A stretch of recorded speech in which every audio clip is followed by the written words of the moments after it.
Selamat datang di sebuah perjalanan yang akan membawa kita melintasi batas geografis menuju dimensi spiritual. Kita tidak akan berbicara tentang ketinggian dalam meter, melainkan tentang kedalaman spiritual. Kita akan membahas tentang gunung-gunung yang bukan hanya tumpukan batu dan tanah, melainkan pusat energi kosmik Taktapakadua dan penghubung antara langit dan bumi. Sejak peradaban paling kuno, gunung selalu dipandang sebagai entitas hidup yang menyimpan rahasia penciptaan. Dan ada beberapa gunung di planet ini yang dianggap begitu suci, begitu gaib. Sehingga manusia modern dilarang keras untuk menodai puncaknya. Mengapa? Mari kita selami misteri mereka.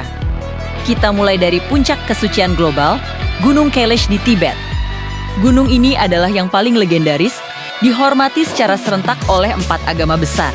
Hindu, Buddha, Jainisme, dan Bonsh. Bagi umat Hindu, Kailash adalah kediaman abadi Dewa Shiva, sang penghancur dan pembaharu. Bagi umat Buddha, tempat ini adalah rumah bagi Demchok, representasi tertinggi dari kebahagiaan. Dan inilah fakta yang paling mencengangkan. Hingga hari ini, tidak ada satupun manusia yang diizinkan mendaki puncaknya.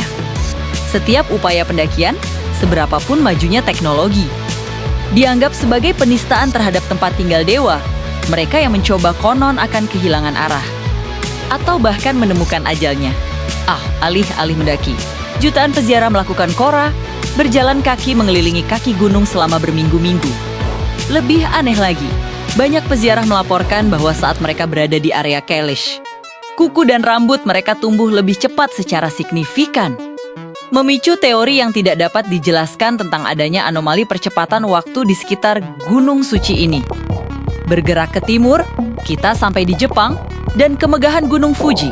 Meskipun Fuji dikenal karena keindahannya yang ikonik, bagi penganut Shinto, Fuji adalah lebih dari sekadar pemandangan. Ia memiliki jiwa. Fuji adalah simbol keabadian dan perwujudan Dewi Sakuya. Namun, sisi gaib Fuji tidak terletak pada puncaknya, melainkan di kakinya. Di sana terhampar Aokigahara, hutan yang dikenal dengan keheningan mematikan dan riwayatnya yang kelam. Hutan ini dikaitkan dengan legenda Yurei atau hantu, dan yang menarik secara ilmiah, kompas seringkali tidak berfungsi karena kandungan magnetik yang sangat tinggi di tanahnya, menambah kesan terpencil dan misterius.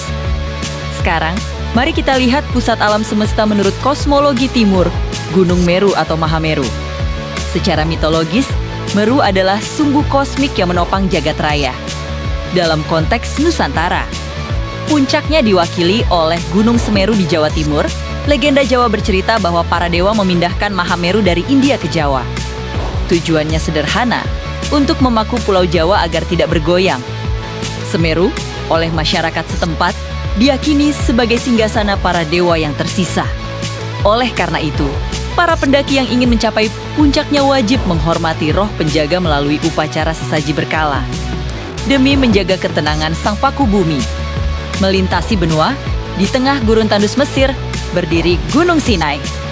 Meskipun pemandangannya gersang, gunung ini membawa bobot spiritual yang luar biasa bagi agama Abraham, Islam, Kristen, dan Yahudi. Sinai adalah tempat komunikasi langsung antara dimensi manusia dan ketuhanan. Tempat di mana Nabi Musa diyakini menerima 10 perintah Tuhan di tengah api dan awan tebal. Keberadaannya di tengah kekosongan padang gurun memperkuat citranya sebagai tempat suci yang dipilih. Sebuah mercusuar spiritual yang telah menarik peziarah selama ribuan tahun. Akhirnya, kita menuju ke belahan bumi selatan, ke Australia, untuk melihat Uluru, yang juga dikenal sebagai Ayers Rock, bukan gunung dalam pengertian biasa, tetapi formasi batu monolitik raksasa yang merupakan jantung spiritual suku aborigin Anangu. Mereka percaya Uluru terbentuk selama Dreamtime, masa penciptaan dunia. Area tertentu di sekitarnya dilarang keras untuk didatangi, apalagi difoto, karena dianggap sebagai jalur perjalanan roh leluhur. Batu raksasa ini juga memiliki kemampuan unik untuk berubah warna secara dramatis seiring perubahan cahaya matahari. Sebuah transformasi yang dilihat oleh suku Anangu sebagai tanda aktivitas spiritual yang berkelanjutan. Menghormati kesuciannya, pendakian Uluru secara resmi ditutup sejak tahun ke-2019. Kelima gunung ini, Kailash, Fuji, Juinai, dan Uluru, mengajarkan kita satu pelajaran universal, kerendahan hati. Meskipun kita telah menaklukkan ruang angkasa dan teknologi kita semakin maju, alam spiritual dan warisan budaya menetapkan batas yang tidak boleh dilanggar. Gunung-gunung suci ini tetap berdiri sebagai pengingat bahwa di hadapan keagungan alam dan kekuatan yang tak terlihat, manusia harus selalu menempatkan rasa hormat di atas ambisi penaklukan. Terima kasih telah menonton. Jangan lupa untuk like dan subscribe untuk lebih banyak cerita yang membuka mata kita semua. Sampai jumpa di video berikutnya.